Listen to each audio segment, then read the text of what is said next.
And welcome to sunny Melton Mowbray on this early June morning. Today's video is about jobs that need to be done throughout the month. So this is June and there's a number of jobs. Flowers are coming into bloom, what to do with them. We'll talk you through it all, show you what to do. Nice to hear the blackbirds out and the sun out at the same time. So after this, you can find out what it is you need to do.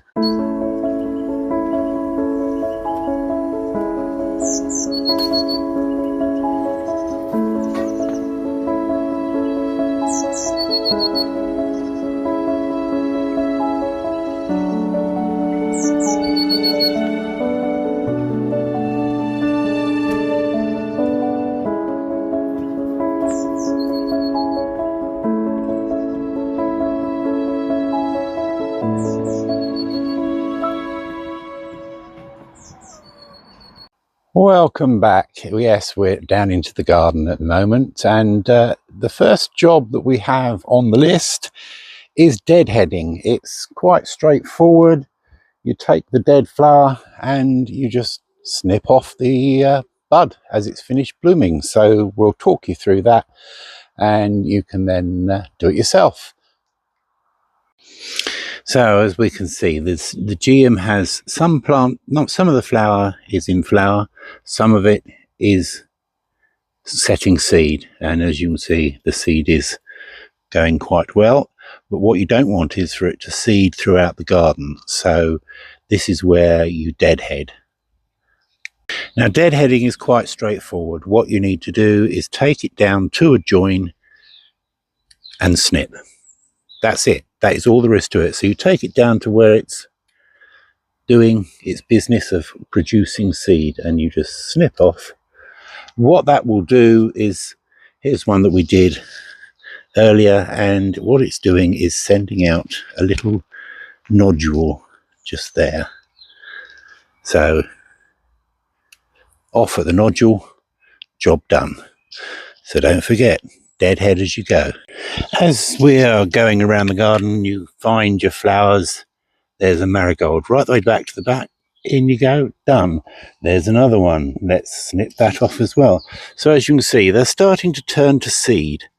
And what you don't want is all your flowers to turn to seed, because then basically they'll grow all over the place and you won't know what's a weed and what's a flower. So deadhead as you go. Right, now then, as you can see, the roses are out in bloom, but they are starting to fade in places. They get off colour, the heat affects them, they then try to set seed. Anything that you find that you don't like, you need to cut it off, because basically it keeps everything looking nice.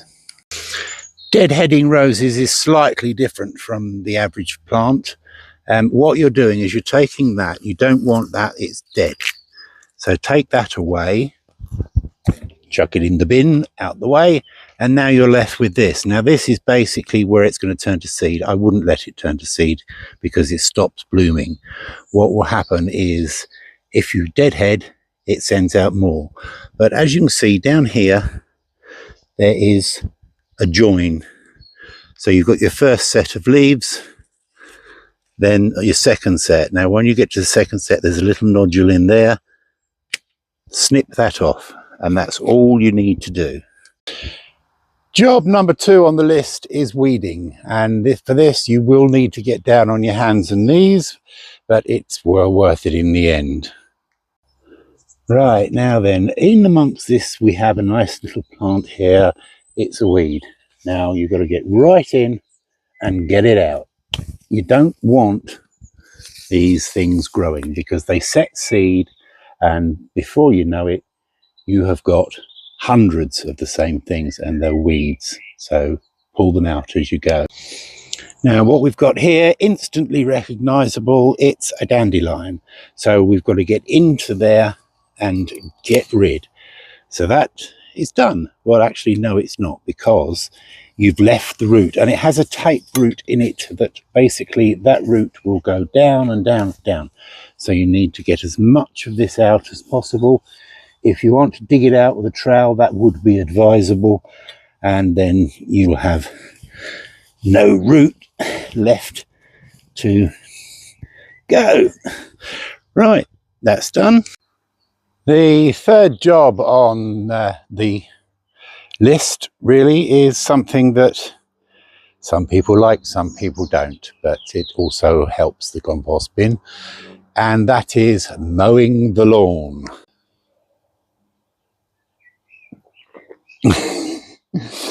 No, I'm not going to let you mow the lawn with me. Well, I could have done. I could have been really mean and videoed the whole of me mowing the lawn. It would have taken probably about 10 minutes, but never mind. Not going to do it. Won't put you through that. Cup of iced tea, that's what we need. Now, those three jobs basically are jobs that are run-of-the-mill: weeding, deadheading, mow the lawn.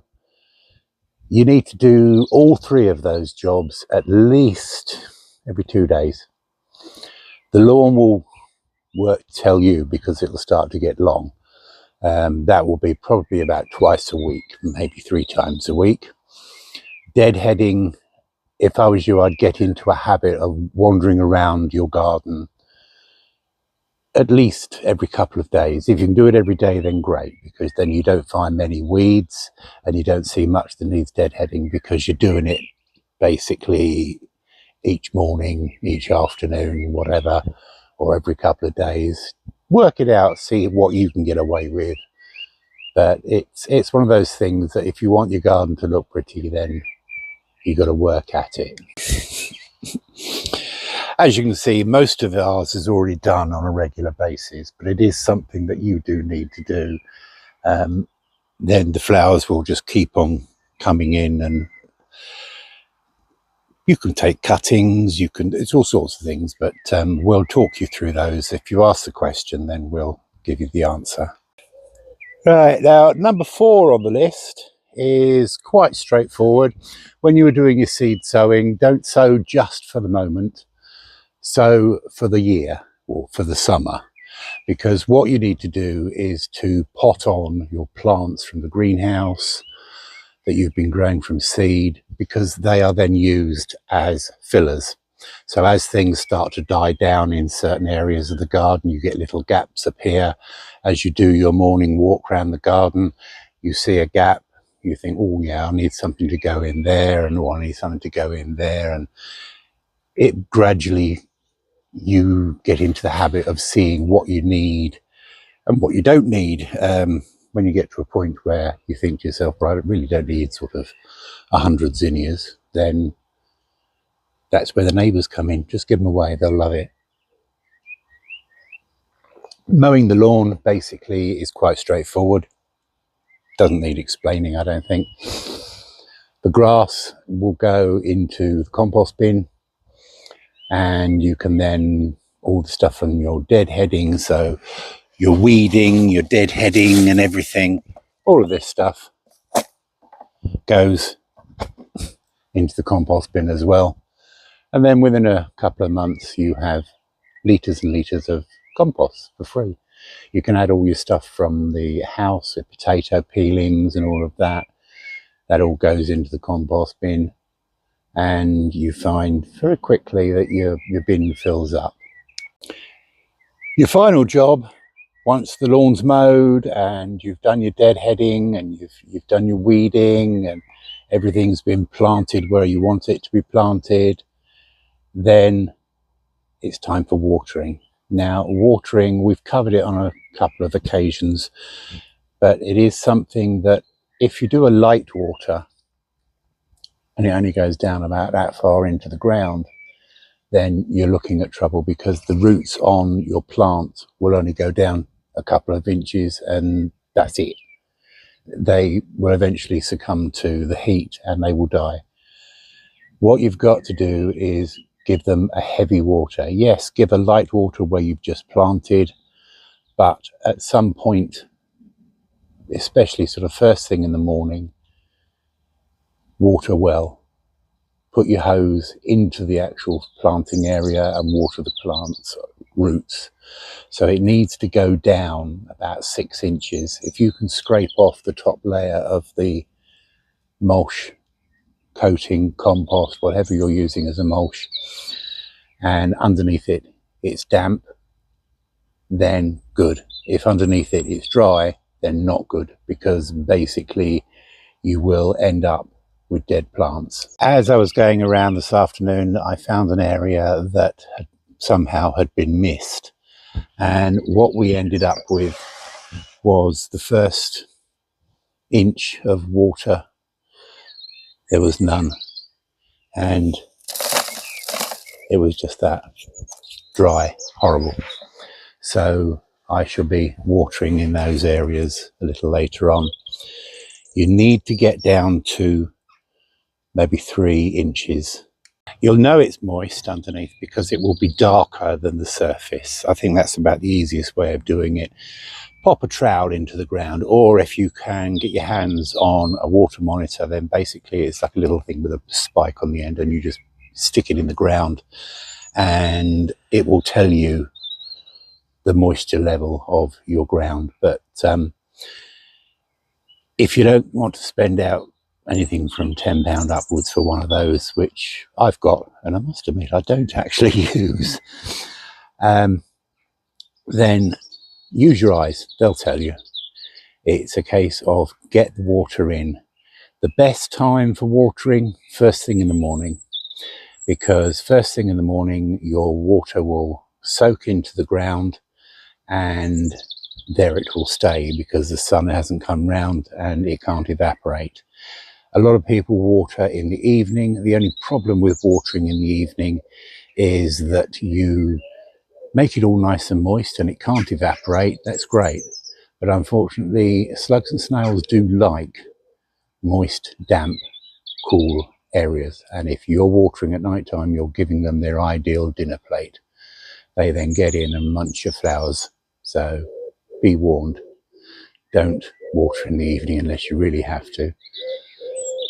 Talking of have to, mid-afternoon watering, sometimes you get told by a lot of people that you shouldn't do it because it will burn the plant. It doesn't. It's just a myth. What you're doing is you are watering under the plant, so you can water mid-afternoon. If you've got a floppy plant that's looking as though it's dying, then get some water underneath it and you'll be very surprised how quickly that plant will recuperate and look good for you. Well, that's about it really for today. What you've got to remember is deadheading, weeding, lawn mowing, potting on from the greenhouse or your growing area back into the flower bed, so you can always have full flower beds. And of course, watering. The big important one is watering. As you're watering, you can fertilize with a seaweed liquid. You can use a water-soluble plant food. Do that at least once a fortnight and you'll have a garden to be proud of. But in the meantime, there's one thing I always say is, you liked it, thumbs up. You've got comments, fill out the comments section. If you want us to let you know when we put out a new video, then click on subscribe. It doesn't cost you anything. It just means that you will keep in contact. We'll let you know. You won't miss anything. So subscribe, like, comment. That's it. Comment. So let us know how you feel, whether you liked it, whether you didn't. Any questions, just ask. Subscribe, we'll answer them. So in the meantime, keep on growing.